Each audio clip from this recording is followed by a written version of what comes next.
മഹാലക്ഷ്മി സീരിയലിൻ്റെ വരാനിരിക്കുന്ന എപ്പിസോഡിൻ്റെ റിവ്യൂയിലേക്ക് എല്ലാ കൂട്ടുകാർക്കും സ്വാഗതം.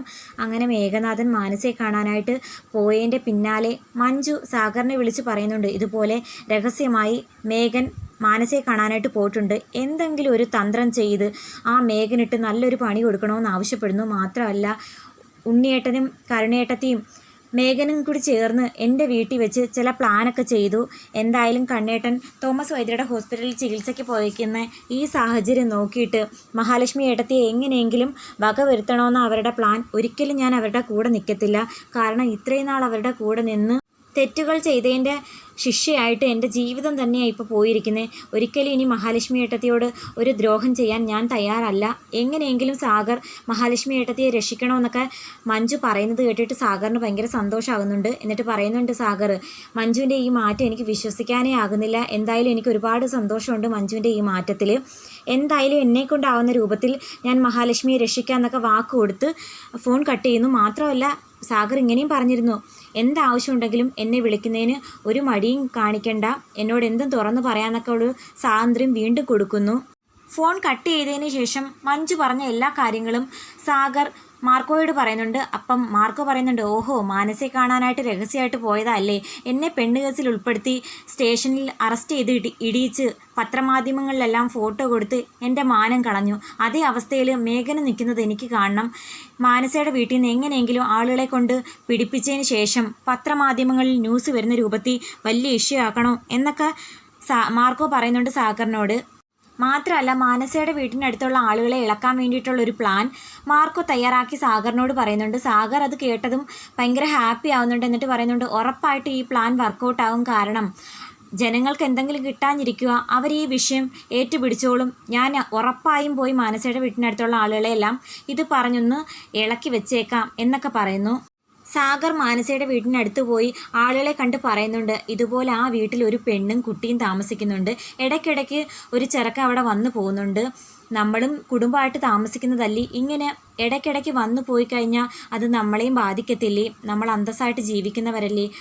നമ്മൾ ഒറ്റക്കെട്ടായി നിന്നു കഴിഞ്ഞാൽ ഇനി അവൻ ഇങ്ങോട്ടേക്ക് വരുമ്പം അവനെ അവളെയും ചേർത്ത് പിടിച്ച് 2 വഴക്ക് കൊടുക്കാം എന്നൊക്കെ രൂപത്തിൽ സാഗർ പറഞ്ഞൊപ്പിക്കുന്നുണ്ട്.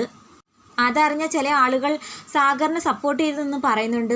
നമ്മുടെ മൂക്കിന് തുമ്പിൽ ഇങ്ങനൊരു സംഭവം നടന്നിട്ട് നമ്മൾ ആരും അറിഞ്ഞില്ലല്ലോ, അങ്ങനെ ഉണ്ടെങ്കിൽ കയ്യോടെ ഇന്ന് തന്നെ പൊക്കണമെന്നൊക്കെ സപ്പോർട്ട് പറയുന്നുണ്ട് സാഗറിന്. ഒടുവിൽ മാനസയുടെ വീട്ടിലേക്ക് വന്ന് കയറുന്ന മേഘൻ കാണുന്നത് മാനസ നന്നായിട്ട് നിന്ന് അണിഞ്ഞൊരുങ്ങുന്നതാണ്. അത് കണ്ട് മേഘൻ ആകെ കലിയാകുന്നുണ്ട്. നിന്നോട് ഞാൻ മുമ്പേ പറഞ്ഞിട്ടുള്ളതല്ലേ എൻ്റെ ജീവിതത്തിലേക്ക് അമിതമായി കടന്നു കയറി പ്രശ്നങ്ങൾ ഉണ്ടാക്കരുത്, കഴിഞ്ഞ ദിവസം വന്നു പോയതല്ലേ ഉള്ളൂ, പിന്നെന്തിനാ ഉടനെ വിളിച്ചു വരുത്തി എന്നൊക്കെ ചോദിച്ച് ചൂടാവുമ്പം മാനസ പറയുന്നുണ്ട്, നിങ്ങളിങ്ങനെ ചൂടാവണ്ട, എനിക്കൊരു അത്യാവശ്യ കാര്യം പറയാൻ വേണ്ടിയിട്ടാണ് വിളിച്ചു വരുത്തിയത്. അപ്പുമോനൊരു കൂട്ടായിട്ട് ഒരു അനിയനോ അനിയത്തിയോ ഉടനെ വരുന്നുണ്ട്, അത് ഫോണിലൂടെ പറയാൻ പറ്റുന്ന കാര്യമല്ലല്ലോ, അതുകൊണ്ടാണ് ഞാൻ നിങ്ങളെ നേരിട്ട് വിളിച്ചേ എന്നൊക്കെ പറയുന്നത് കേട്ടിട്ട് മേഘൻ ആകെ അങ്ങ് ഷോക്കാവുന്നു. അതേസമയം മാർക്കോയുടെയും സാഗറിൻ്റെയും പ്ലാൻ വർക്കൗട്ട് ആവുന്നുണ്ട്. മാനസയുടെ വീട്ടിലേക്ക് മേഘം വന്നിട്ടുണ്ടെന്ന് അറിഞ്ഞ് നാട്ടുകാരിൽ ചിലർ വന്ന് മാനസയുടെ വീട്ടിൻ്റെ വാതിൽ തട്ടി വിളിക്കുന്നുണ്ട്. അതും കൂടി കേട്ടപ്പോഴത്തേക്കും മേഘൻ ആകെ പേടിയാവുന്നു. പതിവില്ലാത്ത ഒരു തട്ടൽ. ആരായിരിക്കും ഈ സമയത്ത് വാതിൽ വന്ന് തട്ടുന്നത്? ഇനി മഞ്ജുങ്ങാണായിരിക്കുമോ? എന്തായാലും നീ പോയി വാതിൽ തുറക്ക്, ഞാൻ എന്തായാലും അങ്ങോട്ടേക്ക് മറഞ്ഞു നിൽക്കാം എന്ന് പറഞ്ഞ് മേഘം പോകുന്നു. അത് കേട്ട് മാനസ വന്ന് ഡോറ് തുറക്കുന്നു. ഡോറ് തുറക്കുന്ന മാനസയോട് ചില സദാചാര പോലീസിനെ പോലെ ഉള്ള ആളുകൾ ഓരോന്നും ചോദിക്കുന്നുണ്ട്, നീ ആരെയാണ് ഈ സമയത്ത് അകത്ത് കയറ്റി കതക് അടച്ചേക്കുന്നേ? നിന്റെ വീടിനടുത്ത് താമസിക്കുന്നവർ കുടുംബമായിട്ട് താമസിക്കുന്നവർ തന്നെയാ. മാനസ ആകെ പേടിച്ച് വരണ്ട് പറയുന്നുണ്ട്, ഇവിടെ ആരുമില്ല, ഞങ്ങൾ എന്തായാലും നിൻ്റെ ഈ പരിപാടി വെച്ച് പൊറപ്പിക്കത്തില്ല, നിൻ്റെ വീട്ടിൽ ആരും ഇല്ലെങ്കിൽ ഈ കാറ് കൊണ്ടുവന്നിട്ടത് ആരാടി എന്നൊക്കെ പറഞ്ഞുകൊണ്ട് ആളുകൾ അകത്തേക്ക് തള്ളി ഇടിച്ച് കയറുന്നുണ്ട്. എന്നിട്ട് മറഞ്ഞിരിക്കുന്ന മേഘനെ കൈയോടെ പിടിച്ച് പുറത്തേക്ക് കൊണ്ടുവരുന്നു. അത് കണ്ട് മാനസ കരയാൻ തുടങ്ങി. എന്നാൽ ഇതെല്ലാം മറിഞ്ഞു നിന്ന് കാണുന്നുണ്ടായിരുന്നു നമ്മുടെ സാഗർ ഈ വിവരമെല്ലാം അപ്പോഴപ്പോഴും മാർക്കോയും വിളിച്ചറിയിക്കുന്നു. മാത്രമല്ല മേഘനെ ആളുകൾ ഇങ്ങനെ പിടിച്ചുകൊണ്ട് വരുന്നതെല്ലാം സാഗർ ഫോട്ടോ എടുത്ത് പത്രത്തിൽ കൊടുത്ത് പിറ്റേ ദിവസത്തെ പേപ്പറിൽ മേഘൻ്റെ ഫോട്ടോ അടക്കമുള്ള വാർത്ത ന്യൂസായിട്ട് വരുന്നുണ്ട്. എന്നാൽ ഈ ന്യൂസൊക്കെ അങ്ങ് വലിയ വാർത്തയായി കഴിഞ്ഞപ്പോഴത്തേക്കും വീട്ടുകാരും നാട്ടുകാരും എല്ലാം മേഘനെ ഒറ്റപ്പെടുത്തുന്നു. മാത്രമല്ല സീമന്തിനി അമ്മ പോലും ഭയങ്കരമായിട്ട് മേഘനോട് ചൂടാവുന്നുണ്ട്. ഇനി എൻ്റെ പെങ്കൊച്ചിനെ കല്യാണം കഴിക്കാനായിട്ട് ആരെങ്കിലും വരുമോ, നീ എന്തൊക്കെയായി കാട്ടിക്കൂട്ടി വെച്ചേക്കുന്നേ എന്നൊക്കെ ചോദിച്ച് വല്ലാണ്ട് ഒറ്റപ്പെടുത്തുന്നുണ്ട്. അന്നേരം മേഘം പറഞ്ഞൊപ്പിക്കുന്നുണ്ട്, ഇതൊക്കെ എൻ്റെ ശത്രുക്കൾ മനഃപൂർവ്വം ചെയ്ത പണിയാ, ഞാൻ അറിഞ്ഞ കാര്യമല്ല എന്നൊക്കെ പറഞ്ഞൊപ്പിക്കാൻ നോക്കുന്നുണ്ട്.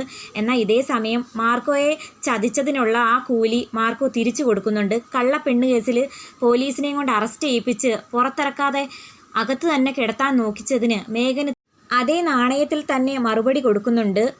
എന്തായാലും മഞ്ജുവിന് ഇതൊക്കെ ഭയങ്കര സന്തോഷമാകുന്നു. കാരണം ഒരു പക്ഷേ താൻ തന്നെ ഈ സത്യങ്ങളെല്ലാം മറ്റുള്ളവരോട് തുറന്നു പറഞ്ഞാൽ ചിലപ്പോൾ ഇത്രയൊന്നും ആളുകൾ വിശ്വസിക്കത്തില്ലായിരുന്നു. പക്ഷേ മേഘൻ്റെ ഫോട്ടോ ഉൾപ്പെടെ പതിച്ചുള്ള ആ ന്യൂസ് വന്നത് കാരണം ബന്ധുക്കൾക്കും നാട്ടുകാർക്കും ഒക്കെ കുറേ സത്യം മനസ്സിലായി.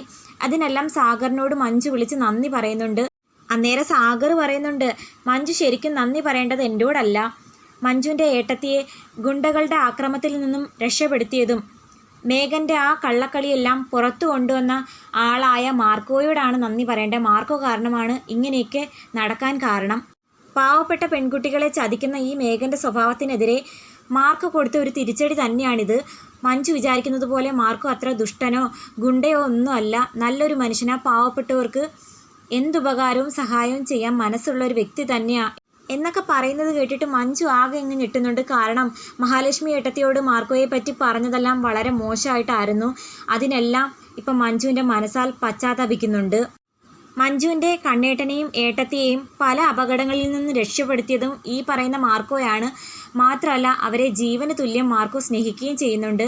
കള്ളപ്പെണ്ണ് കേസിൽ മാർക്കോയെ അകത്താക്കിയത് മേഘൻ തന്നെയാണ്. അന്നേരം ആ മാർക്കോയെ രക്ഷപ്പെടുത്താൻ വന്നത് മറ്റാരുമല്ല, അനന്ത് സാറും കണ്ണൻ സാറും കൂടിയാണ്. ശരിക്കും പറഞ്ഞാൽ അന്ന് കണ്ണൻ സാറും അനന്ത് സാറും വന്ന് മാർക്കോയെ രക്ഷപ്പെടുത്തിയില്ല എന്നുണ്ടായിരുന്നെങ്കിൽ ഉറപ്പായും മാർക്കോ ആ കുറ്റത്തിന് ജയിലിൽ പോണ്ടി വന്നേനെ.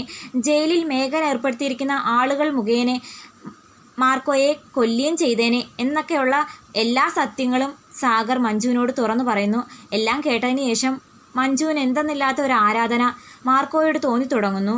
കാലക്രമേണ അത് മഞ്ജുവിൻ്റെ മനസ്സിൽ കടുത്ത പ്രണയത്തിന് തന്നെ തുടക്കം കുറിക്കുന്നു.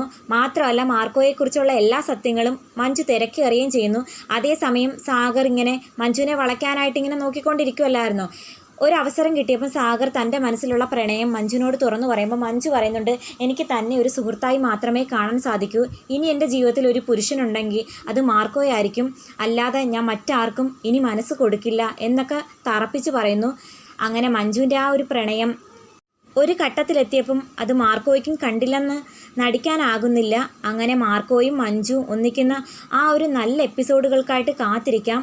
അധികം വൈകാതെ തന്നെ അത് ഉണ്ടാകുമെന്ന് പ്രതീക്ഷിക്കുന്നു. എന്തായാലും മഞ്ജുവിൻ്റെ ജീവിതത്തിൽ നിന്ന് മേഘൻ ഈ മാനസികമായിട്ടുള്ള ന്യൂസിനെ തുടർന്ന് പടിയിറങ്ങുമെന്നുള്ള കാര്യത്തിൽ ഒരു സംശയവുമില്ല. തൻ്റെ മകൾക്ക് കിട്ടേണ്ടിയിരുന്ന നല്ലൊരു ജീവിതം തകർക്കാൻ താനും കാരണക്കാരിയാണെന്നുള്ളൊരു കുറ്റബോധത്തിൽ നീറുന്ന ദുർഗാമ്മയെ അധികം വൈകാതെ പ്രേക്ഷകർക്ക് കാണാനാകും. അപ്പം വീഡിയോ ഇഷ്ടപ്പെട്ടാൽ തീർച്ചയായിട്ടും ചാനലൊന്ന് സബ്സ്ക്രൈബ് ചെയ്യണേ. ഹൈപ്പും ചെയ്യാൻ മറക്കല്ലേ.